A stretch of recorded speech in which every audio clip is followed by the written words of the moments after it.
Well, here we are. Thank you very much for coming out, Dave and Akshay. It's great to see you. How are you guys doing tonight? Excellent, man. This is super. Yeah. So appreciate you having me on. Yeah. So what did you think about the weather today? Oh, it's almost like fall's on the way. Yeah. Yeah. When a cold front comes and lowers the temperature 6 degrees, we're celebrating in Texas. Absolutely. So. Absolutely. Yeah. I was at SMU moving my daughter in yesterday for her freshman year. And it rained on us while we were moving her in. It was nice. It was like 79 degrees. It's incredible in Texas. That doesn't happen in August. Yeah. Akshay, you've been down to Houston to see your son lately? We went like 2 weeks back to meet our son. And coming to the weather, it's like a more bad in Houston than in Dallas with the entire humidity out there. Yeah, and he had to wear that new white coat, didn't he? Yeah. That was like a fun day for us. Like that'd be almost a month now. So time flies. White coat ceremony, right? That's cool. Yeah, cool. My son went through that. It's fun. So fun fact, let's talk about when we all got engaged with AITP. Akshay, when did you start either knowing that AITP existed or start coming to meetings? Oh, it's been do you want to know from the ABTP date or just the AITP Lone Star when we started last year? Yeah, go back to, you can go ABTP and also AITP Dallas back in the day. So ABTP, I was kind of on and off, not a regular visitor out there during the events and all. But with AITP, since the time we incepted last year, I've been involved on a day-to-day basis because being part of the board. So thanks to you, Mike. To reinstate AITP Lone Star. So 2017 or so is when you started getting engaged with AITP. Yeah. Wow. I go back to 2008, I think, is when I met Deborah and Bill. Yeah. I used to come and speak from time to time at the chapter meetings when I was at SIM doing the Regional Leadership Forum. Yeah. So that's as far back as I go, but I joined in about 2015. Cool. And started leading the chapter and all that stuff. Yeah, I've got a couple of years. Yeah, I know. So tell us the. So if you go back through all the various acronyms of names, way back in the day, the birthplace of this organization was a group called DPMA, Data Processing Management Association. Right. Back when it was called Data Processing. Yep. And I moved to Texas 1977, fresh out of college. In 1978. Was working for Burroughs Corporation, and they said, "Hey, we need a delegate to join DPMA, and you're it." So I became a member of DPMA Dallas chapter, and was in it for years and years. Still have my certificate on the wall in my office. And Bill Fly was in the chapter then. Yeah. So I was he and I are probably the last two standing from that era.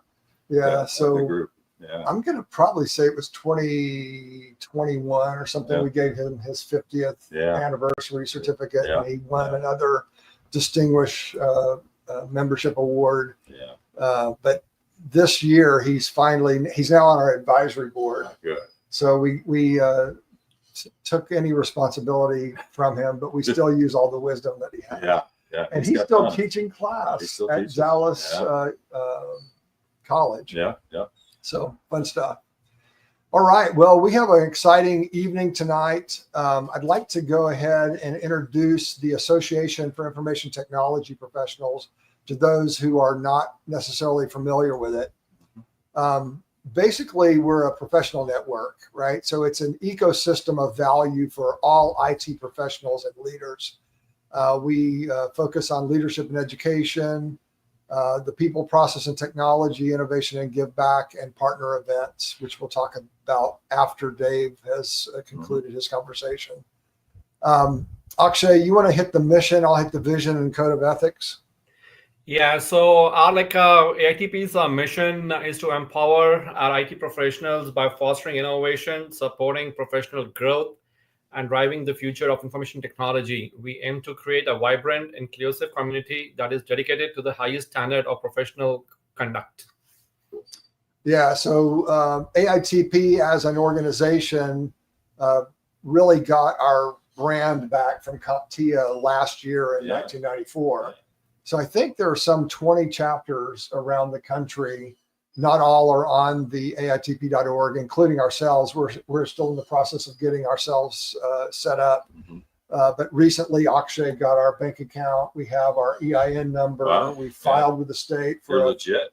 501c6. So it's all fun stuff. Yeah. So we envision a future where AITP members are leaders in the IT field, driving technological advancement and contributing to a global network of knowledge and expertise. Our vision is to be the premier organization for IT professionals, known for commitment to excellence and innovation. And ethics is a great deal of the whole idea behind the association. Were there other associations when you were going through school that you were a part of, or have you seen the power of associations in your life, Dave? Oh, definitely. Yeah. Starting in college, and I went to school up north at the State University of New York in Buffalo. Yep. But I belonged to several student organizations there, and every one of those had a mission, vision, and code of ethics. And then my son went to Texas A&M here in Texas, and it's really interesting that there's a very clear code of conduct and ethics within A&M, and one of the reasons I really admired the school. Yeah. And it's not like it's new; it's been around since the 1800s, but they have not varied from that code. Right. So it's pretty cool stuff. Yeah, my nephew went there, and I thought it was cool. They have the family members kind of take the code as well. Yeah. Which I thought was powerful, because you do have to have a community for then it. you're part of the cult. Absolutely. So, Absolutely. So what we're doing with AITP Lone Star, we named it Lone Star because Bill Fly, one of our founders, along with Akshay, Brian Williams, Harish Rajagopal, and myself, had moved to Austin. So we couldn't call it North Texas anymore. We were thinking about calling it Upper Texas or something. And then Bill comes up with a name. Why don't we just call it Lone Star so we can cover the whole state? That covers you. And we're an online chapter, as you can see. Yeah. But we do have localized partner and member sponsored meetings. So we'll get to that again after Dave speaks as well. Super. There's all kinds of things that you receive for being a member, networking with peers and leaders. You can actually mentor and reverse mentor young people. I have a couple right now. We have a new intern who's helping us with marketing. Yeah. So it's always good to be able to explain things to a young person and then have them explain to you the language that you should be using now, right? It's a lot of fun. Yeah. So anyway, there's a lot more value. We'll go through that after Dave has gone. Well, super. So I actually had the benefit of getting to know you, Dave, through Boy Scouts here at Troop 265. I was the Cub Master for 9 years as my boys went through the elementary school, and then became the committee chair. And you had already aged out because your boys were Eagle Scouts by the time mine came into the program. Yeah.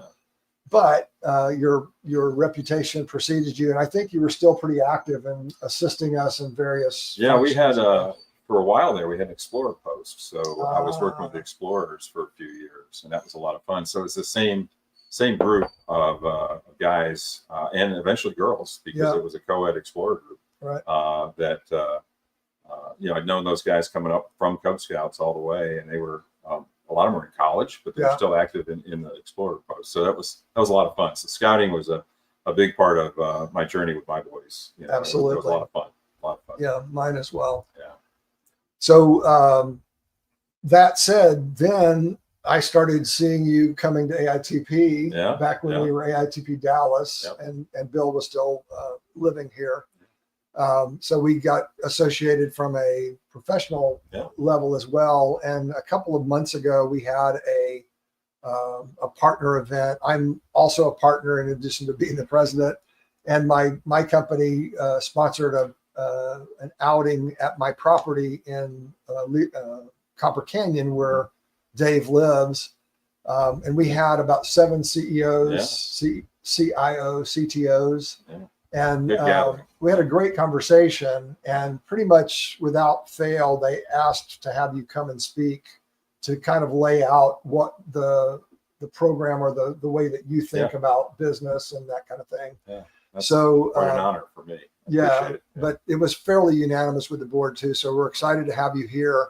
I'm going to read your professional bio since I've already done the personal introduction. the professional bio is Dave Casey is a seasoned business owner with deep expertise in all aspects of organizational behavior and a passion for helping entrepreneurs reap the full rewards of building their companies. He understands that a truly valuable business isn't just profitable, it's secure, scalable, and transferable. In addition to his work with Mastery Partners, Dave actively gives back to the entrepreneurial community through leadership roles with organizations like Business Navigators, Biz Owners Ed, and Liberty Ministry.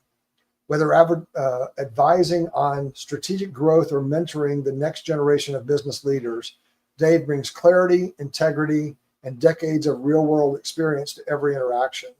His mission goes beyond exit planning. He's committed to help owners build lasting legacies.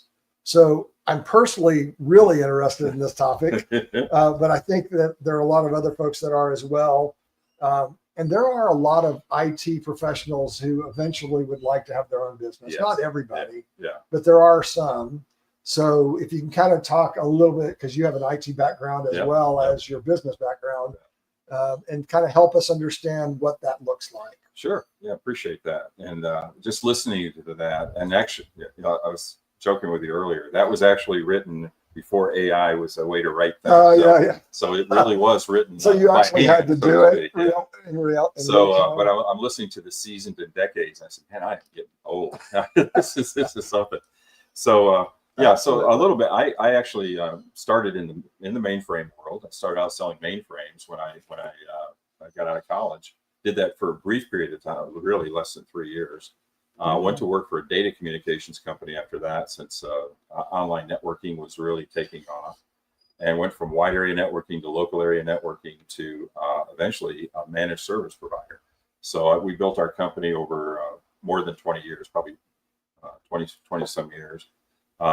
Exited the company in 2012, and actually worked for the guys I sold it to for another 4 years, and then struck out and was doing cybersecurity consulting for several years. And that's when I remember got engaged with AITP, because again, I was kind of back in the game, if you will. Sure. And so, but I've been through that, like worked for a Fortune 500 company, worked for a small company, started a company, exited a company, and now I'm back in as a consultant. So it's kind of the full 360 degrees, I guess. Sure. But you're right. I think IT is a space where there's tons of entrepreneurs in the IT space. I mean, it's just kind of goes hand in hand, and it's so there's many folks out there that work somewhere.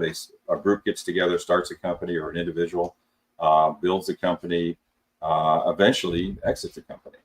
So and it's interesting, when I had a business partner, we started our company, we had no dream of an exit. We're just trying to survive. Sure. So, and we'll talk a little bit about that, what the business owner's journey looks like. Sure. But I got a couple of stats which I think are kind of startling, actually, that we'll start with.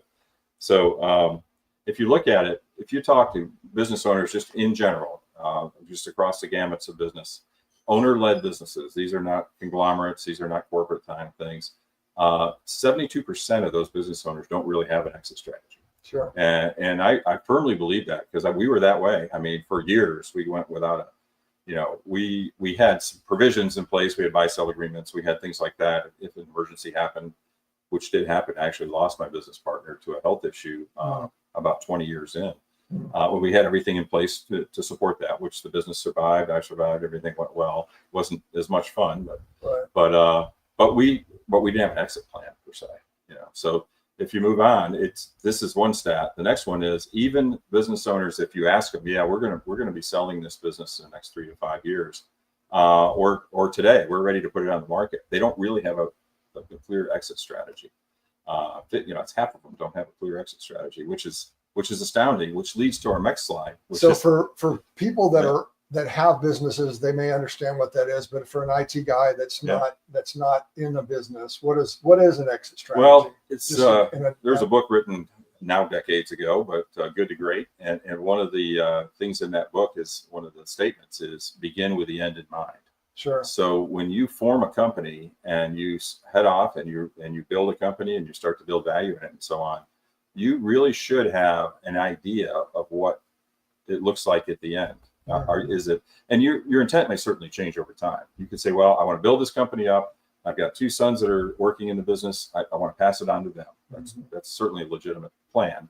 Or I've got key employees. I'm a decade or a generation or 2 older than them. I want to set it up so those employees can actually buy the company from me. That's another exit plan that's executed. Or I want to find a strategic buyer. I want to find someone. At some point, I'll want to retire. Even though I'm a business owner, I want to retire.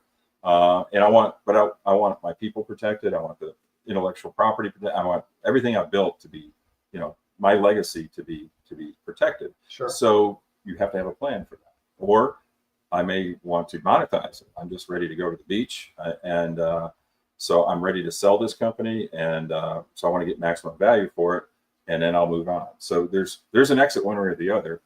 The other alternative is go out feet first, which happens. Right. So you really you need to plan and have a plan, even if the plan may change over time, but it's important to have a plan. Great. Thank you very much. That. So if we look at it, and my business partner has bought and sold over 100 companies, which is way more than me. I founded a company, I bought a couple along the way, and I sold it. So I've really been at the table 2 or 3 times, right? So he's been at the table a lot of times, and he found the statistic, which is backed up by all kinds of research. 83% of attempted sales of businesses. Now, this is not like, Dell buying EMC size businesses. Right. This is, owner-led businesses. 83% of the transactions never are completed. They go away somewhere between the start and the closing table. And so that's an astounding statistic. And it's one that we're really, as a company, determined to try to change. We're trying to make it where the success rate is much higher. Perfect. So it's really what we're looking forward to. So if you think about it, most attempted transition strategies kind of end in a train wreck. They really do. Obviously, 83% of them do. Yeah. So we really want to do something to make that. I mean, that's really our goal, and that's really why Mastery Partners is around. I'm not really going to spend much time, unless we have time, to talk about Mastery Partners, but I am going to talk about the business owner's journey, kind of what we do and what happens. So this is the overall slide, and we'll go into these one step by step. Okay. But it's essentially, there's about 9 stages in the life of a business. Okay. And we've done a lot of research and just figuring out what does that look like, and where do you stand today if you already have a business, or if you're contemplating a business, you're going to start in stage 1. Sure. We can go through them one by one. It won't take too long. Absolutely. And so let's take a look. So stage 1 is really your foundation stage. You can go to the next slide. There's a slide for each of them, I believe. Okay. So, all right. So this is really where you've got the idea. And this is all about planning and preparation. In the IT world, this is a lot of times, there's so many smart folks in the IT world, right? And you're working somewhere, maybe a big company, small company, but you figure out, wow, I could do this better. I built a body of knowledge. I'm a specialist. Whatever it is. There's so many IT companies get started because the founder really does have a unique idea, a unique approach. Of course, the world of AI has changed that entirely. I mean, there's tons of AI startups now. Right. And there's people that are legitimately AI startups. There's people that say, hey, there's money here. We're going to start a company. Right? But really at this stage, it is planning. It's really, you're just sitting down, you're understanding what is your unique selling proposition that you're going to have. Sure. And really putting together legal stuff. You got to put together, you got to form a corporation, you got to do all the legal stuff, work with your CPA, attorney. It's actually a fun time. There's a lot of energy around it. There's like, wow, we're starting out. This is a cool deal. Absolutely. Stage 2 is this is really cool. This is when you launch. You're open for business. Things are great. And really, a lot of companies, there's a couple of milestones that companies have to reach. 5 years is one. If you can last for 5 years, that's a big thing. A lot of companies don't make it 5 years. And I'll look at the restaurant business. I swear most of them don't make it 2 years. It's such a high risk business. IT is a little different. I think that the ability to make it is better in the IT world. There's enough differentiation usually in what people are doing, but you're in the thick of it, and you as the founder you're the chief cook and bottle washer. And we were in that. Luckily there were 2 of us founding the company, but we did everything. I mean, literally, we were emptying waste baskets, we were cleaning bathrooms. I mean, we were doing everything in the business. We managed customers, employees, banking relationships, lawyers. I mean, everything to do. And strategy really kind of takes a back seat in those days. It's kind of an existence thing. We're all tactics, no strategy. We're just trying to get to stage 3 is really what we're trying to do. So stage 3 is fun. And again, the statistics are sobering. 95% of businesses don't make it to, let's say, 5 to 7 years of existence. They either get folded into another business, they go out of business. I mean, things happen.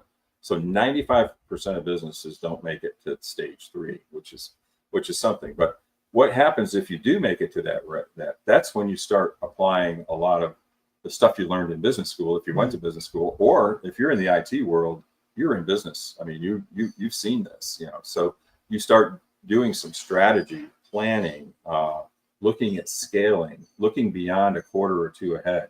We're going to do forecasting for the next 3 to 5 years. We're going to do ERP type planning. We're going to do HR planning. We're going to figure out who do we need in our team 2 years from now, and how do we start looking for those people now, and all those things. And that is, to me, it's one of the coolest. If you get to that stage and start, or you've got a company that you're able to scale, that is the coolest. I mean, it really is. It's still an issue where you think about you're building momentum, but you're not grown up yet, right? And you're still going to run into these. It's never a straight up to the right line, obviously. So sure. You'll get economic downturns. In our world, in the IT world, I mean, it's a new world every 18 months. Technology just flips over. So if you're not looking around corners and figuring out where you're going to go next, how is this going to impact us? And so you've got to be in that mode. But still, it's one of the most fun stages for sure. I look at that. So when you get to stage 4, this is when I call it your grown-up company.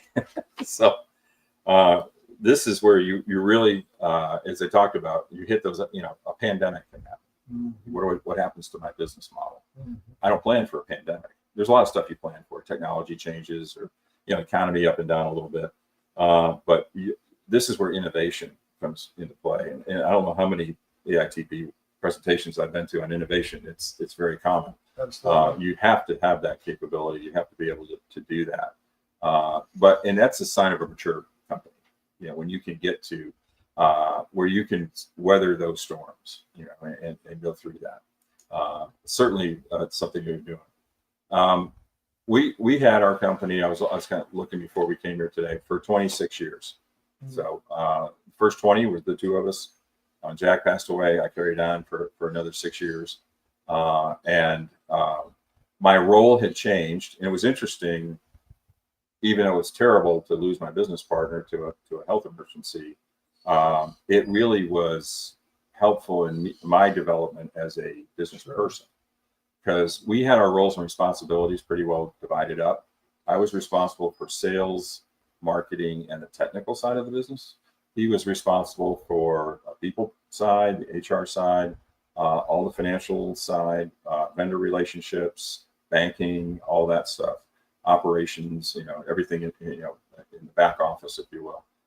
He did all the forecasting. He did all the our economic forecasting, or financial forecasting. So we had the load divided well, and then suddenly I had all that came in.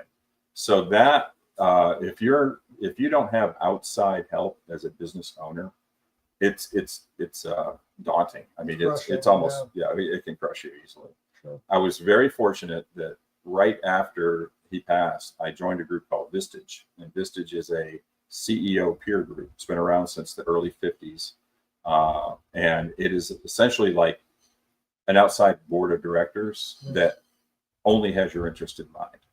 They're acting as your advisors and board. It's a group of 15 other people. There's 16 in the Vistage group, and those 16 people were just looking out for me. And of course, I'm on the board that's looking out for them. Yeah. And we're vastly different businesses. There was one or two that were sort of in the IT world, but totally different from what we did. but there were attorneys, manufacturers, distributors, all types of companies in that group. A nonprofit, like chair of a nonprofit, and that outside counsel was so valuable to me during that period. And so that is if you're a business owner, and I'm sure we got some that'll be watching this podcast. If you don't have an outside advisory group, it doesn't have to be a formal board of directors. In fact, you may get some pushback from people that I don't want it. There's liability on being on a formal board of directors, but a board of advisors is very, very, and that is it's such a helpful thing. And it really doesn't matter what business they're in business, or they don't even have to be in the business world. Like I said, they can be in a nonprofit, but you have the same challenges. You have HR challenges. You have like technology challenges, all the things that we work with. Sure. So when we moved to stage 5, okay, this is really when, and this started for me 20 years in. It's, how old was I? I was late 40s. And I'm looking at it saying, what's going to happen? How do I actually exit? That's the first time I actually started thinking about, I wonder how I get out of this business.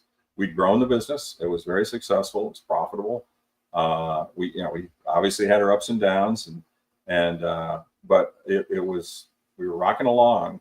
But it's the first time I really, in my Vistage buddies, basically said, so, what's your plan?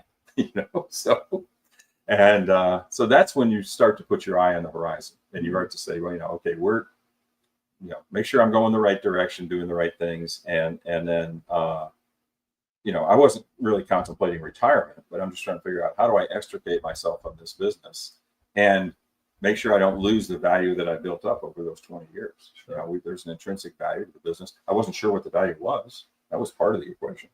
There wasn't anybody within the business that was going to buy it from me or take it over. I had talked to several peers around the country that had similar businesses about, how about if we merged or something like that? And the challenge was, we were all basically in the same spot.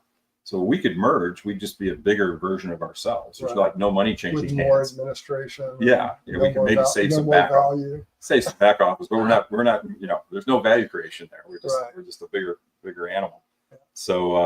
So really, Mastery didn't exist then, and I hadn't met my partner Tom that founded Mastery, the guy that's done 100 of these. Right. It was interesting. But I started thinking about it, and again, my Vistage buddies were really helpful. A couple of those had sold businesses, went through the process, and guided me. And it was about that time I got on the board of directors as a founding board member of Biz Owners Ed, which is essentially a nonprofit. I call it a boot camp for business owners. Mm. It's not for startups. It's for companies that have started and made it to stage 3 or 4, 5 to 10 years. Yeah, they've been they're multi-million-dollar businesses, still owner-led. It's not like there's they're not corporations that are owned by shareholders and stuff. But it was interesting because the whole thing behind Biz Owners Ed, the founders that I was working with had all founded, grown, and sold businesses, and they really wanted to impart their wisdom to the next generation, essentially. Sure. And help those folks, because they were very passionate about what contributes. Most jobs in the United States are provided by small businesses. They're not provided by the big guys. You can, big thing, Microsoft lays off 15,000 people. That's bad for those 15,000, but I'll guarantee 12 of those 15,000 are going to go to work for a small business or start their own business.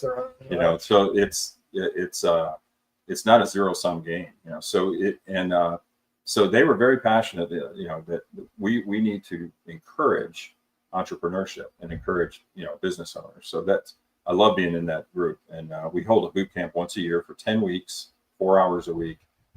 We cover every aspect of business from formation to exit and everything in between, much as we do at Mastery Partners. Sure. As well. So stage 5, stage 6 is next. Stage 6 is this is where you can actually see the light at the end of the tunnel. And you may have actually put a stake in the ground and said, it's 2025. By August of 2028, I want to exit this business. And I'm going to start that process. Much of the process is kind of behind the scenes. It's not something that everybody else in the business might know about or anything like that, but you're starting to putting together, make sure your business is constructed correctly. And also, we'll talk a little bit about that in a few minutes, but also make sure that you're ready for that exit and you're ready to take that step. So a big thing is, this is an age-old deal. There's always the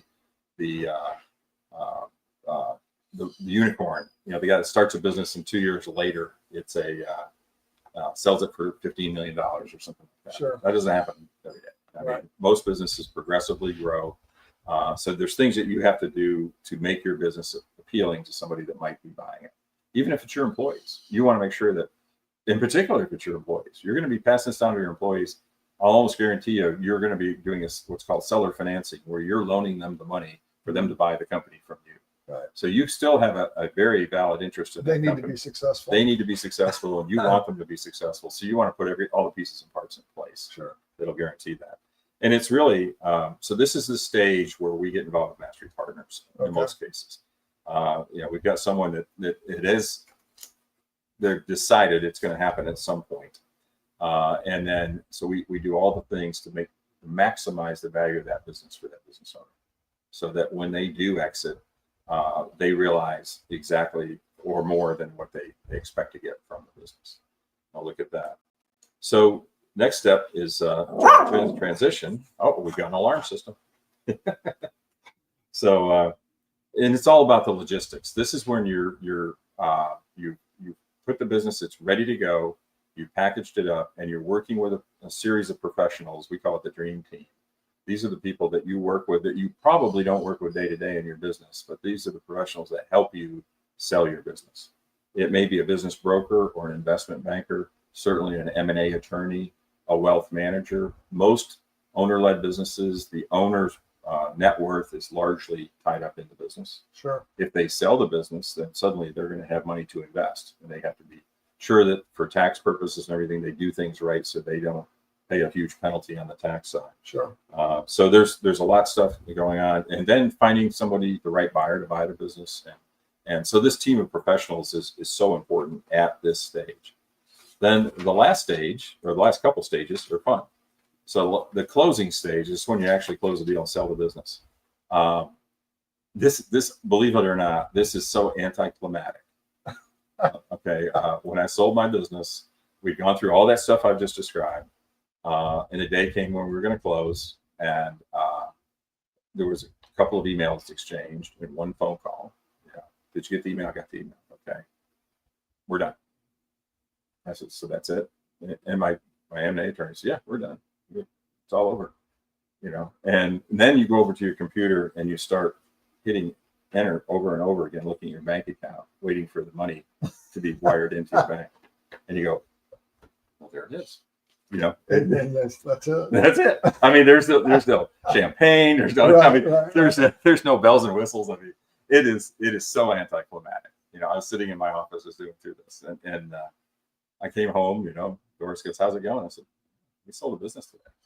It was kind of anticlimactic. She goes, "So what's next?" I said, "Dinner." It was just like, it was weird. It was something else. But it's interesting, having worked with business owners for the last several years. It's also important that you plan for stage 9, which is after the sale of the business. What's next? And that you have already lined that out prior to this event happening. And I was on a podcast this afternoon with a gentleman that just wrote a book about business owners that sell their business. And you've heard like buyer's remorse. This is like seller's remorse.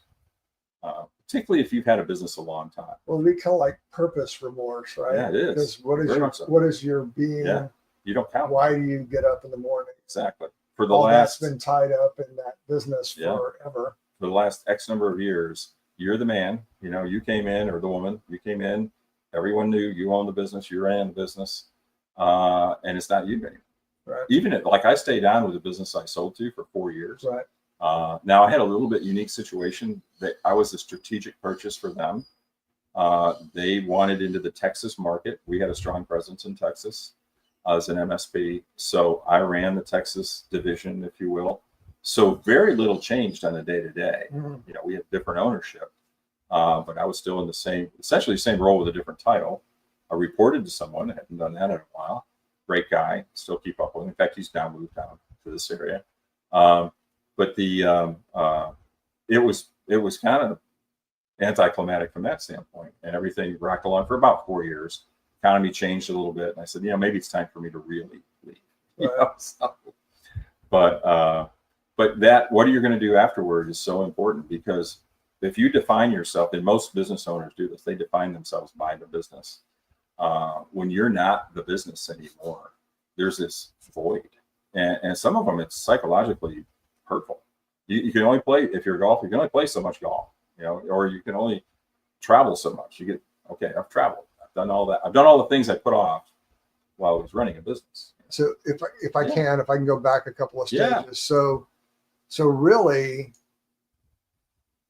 at that stage 6, you should probably start that planning for what the next, not just for the business, but for yourself, because you have a dual path. You do. And little things like, I had my attorney that I used, for years with the business. And when I went to sell it, he said, I can't represent you in this sale. I represent the business.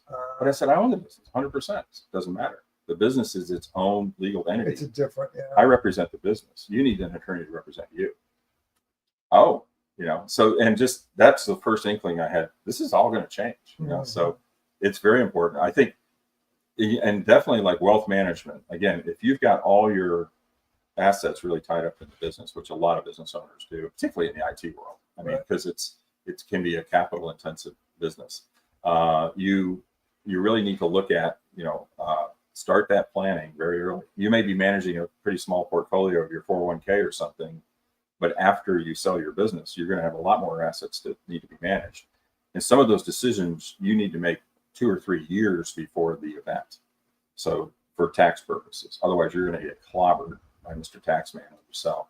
So all of that is something that, surrounding yourself with those professionals, and it's hard for business owners. I mean, every time I wrote a check to a lawyer, I'm thinking, oh man, this is what, or even my CPA, who was wonderful, and I probably didn't pay him enough, but I mean, it's still, when you're paying for professional services, well, I could have put that money into, a new product or something. So it's so important to do all that. Absolutely. It's a fun thing, but yeah, and I really do, that whole deal is important. So the next step, the next couple of slides that I had were really about what can add or detract value from your business. Okay. And it's not sometimes what people think. So one of the tests to see it, there's 3 or 4 big things that will absolutely be value killers when you go to sell a business. One is owner dependency. If you are the sun, if you are the center of the universe for your business, it's going to be hard to transfer that business, unless you stay with it, which usually people don't want to do. People want to sell their business and move on to the next phase of their life. So if you've got to make sure that your business will run smoothly without you there. And that really translates into having a great management structure, having systems and processes, everything we teach at AITP, have those in place, right? And then having that management team that literally can run the thing without you. Right. And a test for that, and I put in here 30 days, but a test in that is to take a 3-week vacation without calling the office and not have any apprehension. Like, geez, I wonder if that order got done, or wonder if that order, if we made that shipment, or if we did that installation, or whatever that might be. Right. If it can't operate without you, that's a big problem. If you're making decisions like, hey, we need a new coffee machine, what do you think we ought to do, boss? You're in the wrong spot, right? Or you've turned over your management team and you got some yes people in there that just whatever you say is a great idea. Right. And the other thing is customer and supplier relationships. If you're the man for all of that, that's a problem. So you've got to get past that. So dependency is a huge value killer. The next slide goes into one of the other big, what I call a big value, and this is really your readiness assessment. So the other thing, to run a small business, and I'll say up to say $15 or $20 million a year business, which is you're starting to get up to the mid-market size. you don't need super sophisticated financials typically, unless you're in a very specialized business.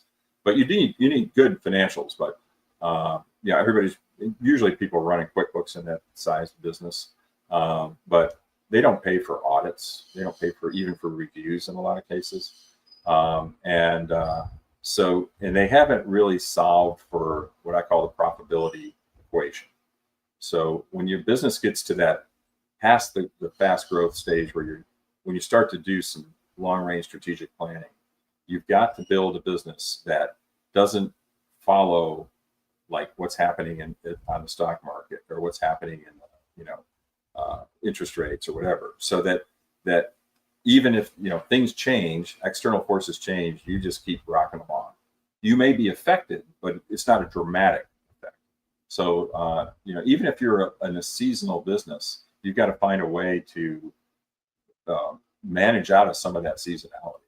So if let's say you're in the lawn care business, you better find a winter business that's complementary, that you can keep the same teams and keep them busy through the winter. It might be trimming trees, it might be doing something else, but it's just, you've got to find a way to really have predictable revenue. One way to do that is to turn your business into a monthly recurring revenue business. And the value attached to a monthly recurring revenue business is like 10x of a project-based business or transaction-based business. And there's a reason, because the buyer knows day one they take over the business. They could lose 50% of the customer base, and they're still got enough money to stay in business. Right? So diversified customer base is also very important, and working capital and minimal owner adjustments. That's a kind way of saying you don't have a corporate plane, you don't have a place in Cabo that the business owns, and things like that. You've got to clean all that up before it's a transferable business. Those are things that get added back at the end. So running a tight ship is really what all that boils down to. I'm amazed. I've walked into $40 million, $50 million a year businesses that I'll ask the owner, "What's your cash position right now?" I have to look that up. You don't know how much cash you have in the business right this moment? I knew every morning exactly how much cash we had in the business, because one of the number one reason businesses go out of successful businesses go out of business is running out of cash. It's like we're too successful. We got over our skis when we ran out of cash. So things like that, even if I'm not trained financial guy. I didn't have 2 semesters of accounting. It was torture for me. But you've got to know that. You've got to have your financial house in order. Let's put it that way. And the third slide that we have on this is your team strength, and we can't overemphasize that. A transferable business, and we spend at AITP, we spend a lot of time talking about, okay, we're IT professionals. How do we become better business people?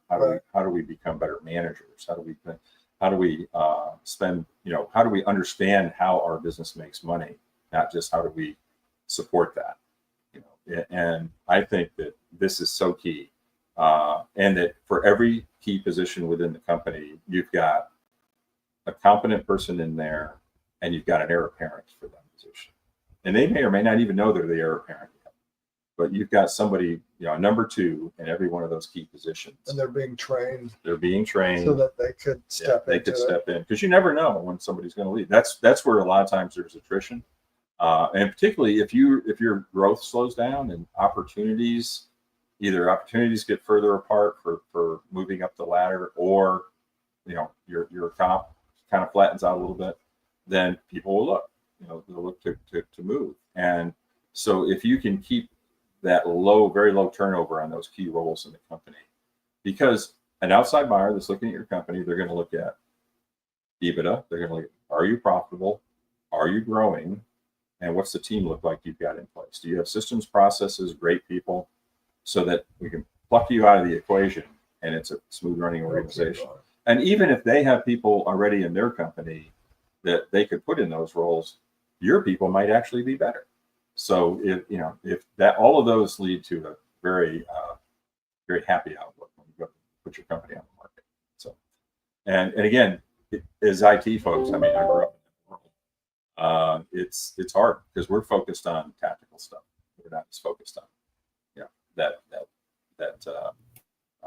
strategic type thinking in a lot of cases. Absolutely. We're putting out fires because we just introduced new technology that replaced the technology Over and over that we introduced a year ago. So absolutely. So anyway, it's a good friend of the company. Obviously, it's on the next slide, which is Yogi Berra.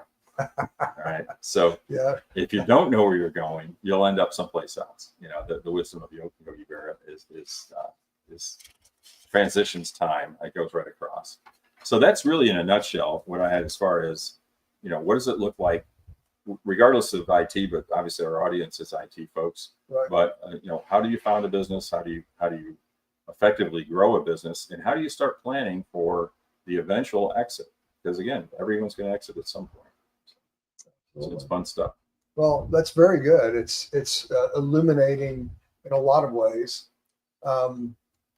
When you look at the time to sell, right? So when you say your person is planning, and say they would say in 2025, 2028, the environment of that business might lend them to either go short or long based on what the economy's doing or their particular industry, right? So how do you play that part? There is some, but it's amazing. And I'll tell you why I sold my business. We were a managed service provider, but we had very little cloud presence. We were using cloud-based tools to do what we did, but we didn't have our own data center. We didn't even lease time in a data center and stuff. We managed for many of our clients, which were small, medium-sized businesses, we were managing IT assets in place at their prem. Right. And then we were working with partners to try to get those guys to do a cloud migration. In most cases, a private cloud migration. We weren't trying to move them onto Azure or anything like that. We were trying to get them to move to a private cloud. So we have basically everything they were doing on-prem in a safer place. Right. With good environmentals, uninterruptible power, things like that. And we designed networks so we could do failover. We could do all, we were good at all that. So, but I looked at the next evolution that was going to happen was going to be really, now we're going to be managing assets in the cloud. And my team was not set up for that. I mean, they had grown off the old hardware days. Sure. And so I'm thinking, man, I'm going to have to retool, and I had a couple of salespeople that were not going to have any problem transitioning anything. But on the technical side, we're going, these folks, it's going to be hard for them to move to the cloud. Absolutely. It's a different skill set. It's a different group of folks. And I said, this might be a good time. Sure. It didn't really have anything to do with the economy. It didn't have anything to do with, we had a good run. We were very profitable. And that continued after I sold the company. But it was that transition. It was really a whole shift in the industry. Sure. And I said, do I want to reinvest at 50 some years old, which elongates your time and risk of that asset. Exactly. So I said, or do I take the chips off the table? Right. But it's amazing how, if you've got a smooth running business and you've got a great team in place and you can leave for a month, you aren't affected that much by external forces like the economy or technology change and things like that. You're more like, what do I want to do? Right. Do I want to spend time with grandkids? Do I want to travel extensively? Do I want to start a new business in a wholly different area? Right.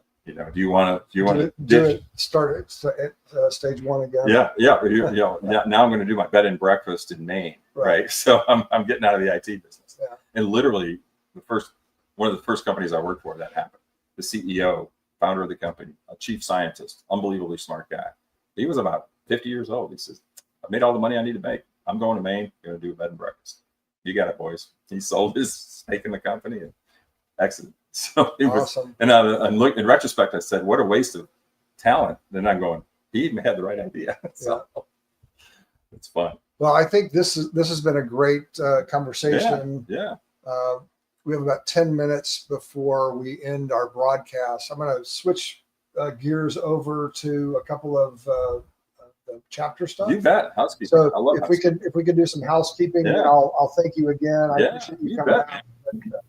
Super. let's do that. So Akshay, Yeah. you want to help me with some of the chapter things? Let's see, where is my... Yeah, Mike, that should not be a problem. Before that, hey Dave, it was like a nice to hear stuff from you. I could correlate on a lot of things. Being a partner in a company for like 17 years. Yes. Yeah. So I'm like, I know like I met you for the first time at Mike's barbecue. Yeah. Fix, Yeah. Yeah. right? Well, hopefully it But today, like resonates. it was totally a different like a session from what we heard from you last time. Yeah, it and it's hopefully it resonated. I mean, there's fun to it, and but there's a method to the madness. Yep, totally agree with you. Yeah. All right, so let's look at a couple of the chapter things that are coming along. So we have a couple of new board members since we last talked about this. So Joe Vaughn joined us, the former CTO from MoneyGram. And then just last month, Emily Bell-Wooten joined us as our Chief Marketing Officer. So most of the stuff that she, Shankar, and Akshay have been doing with getting our membership site set up and our financials all in order are sort of at the beginning stages of your stages, Yeah, right? So yeah. associations actually go through the same They certainly mix. do. Yeah. You're in that exciting legal and CPA stage. Absolutely. But the great news about this particular board, we have a lot of very seasoned people. I was going to say, you got some strong Everybody's folks. picking up their stuff. Yeah. And then we have some great partners. So Keith Thode from AdvancedNet Labs is our title partner with the AITP Lone Star Work Ready Academy. There's 8,000 classes in that academy. Wow. It's accessible to members. And within the next 2 weeks, we will be announcing the membership site, and you guys can join it. It does a lot of business stuff. There's an AI certification that you can do for no extra cost. It's a mini certification. Yeah. Yeah. But you can also learn French or something if you want to go traveling, like you just said. You can do language and things like that. So it's a great asset for our chapter and for our members, and we really appreciate him. Augusta High Tech is our gold partner, and then we've got a couple of other smaller partners that just help us with marketing assistant, which is Emily Bell-Wooten's company, Job Seeker Pro, and My LeadershipN.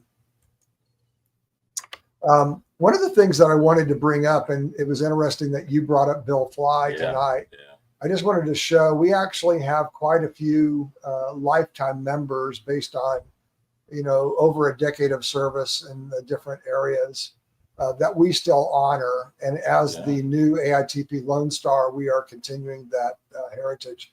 We added Harish Rajagopal just last year because he received the AITP Lone Star Distinguished Service Award. So he's been on the board for almost 15 years. Wow. In the different capacities that he's been. So really appreciate that. We have a couple other people that are still active as well. This gives you a little bit more details about the Work Ready Academy. And all you need to do, you can go to AITPLoneStar.org right now. It is a working site. It is not ready for prime time yet. You can't join, but that's the place to go. Once you've joined, you'll have access to Work Ready Academy. So with Work Ready, is that is your target audience there people that are new to IT that maybe even if they've gone to school, maybe they've got some CompTIA certs and stuff like that, but they don't know yet what it's going to be like in the business world. Yeah, or they're college students and they're looking for low or no cost certs. Yeah, we have plans for more detailed certifications later. Yeah, and that will come as a discount to members. But having all those 8,000 courses, it's extraordinary value, and it's great stuff. It's also all of the materials that are in there are already approved by the state of Texas for distance learning. Excellent. So for our student members, which we'll be introducing a half price student membership level, it's a really great value. Cool. Or for professionals that are looking to upgrade their skills, because as you mentioned, your staff couldn't necessarily make the leap Correct. individuals sometimes don't have they have to make the leap. Yeah. And we can provide some of the Yeah, assistance in that's that great. regard. I mentioned with business navigators that I've served on the board for a long time. We endow scholarships at TWU and UTD for business, first generation business students. Yeah. But many of those students are interested in IT and obviously AI, that area. So that'd be cool. Definitely. That'd be a good time. So our next partner-led happy hour is going to be on September 25th at the Holy Grail Pub. Now, the location actually may change. I have not heard from them on where they're going to do it.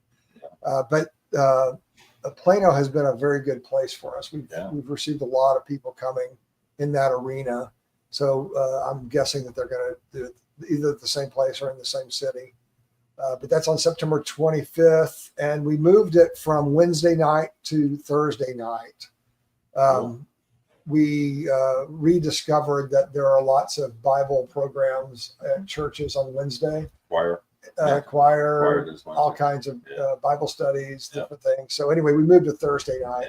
We didn't want to move to Friday because then we're stepping on another religion. Yeah. So it's like and date night and all that. Absolutely. And Tuesdays and Thursdays usually good nights. Yeah. So the next one that will be then.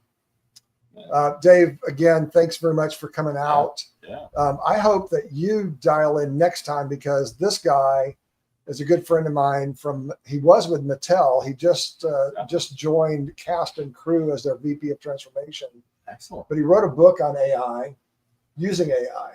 Wow. And then and about a year ago, I had him on my own broadcast. So this time I'm bringing him to AITP, and he's going to be talking about what's become more clear now. And businesses are dragging their feet, and their consumerized business partners are dragging them into AI. Yep. And what kind of that means and how you can plan for it and potentially get ahead of it. Yeah. So, I really liken it to, you remember back in the day, we were on the front lines of this in IT ops, but when it got really easy to stand up a local area network. Yes. So all these departmental networks popped up that IT didn't really have any visibility to. Yes. But the sales teams now got their own network. And of course they want support on it, but the IT guys are, hey, we didn't design that. We're not touching that. Yeah. And AI is kind of getting that way a little bit within corporations. I was a part of the leadership team at Jacobs Engineering when we kind of reeled all that in globally for Jacobs.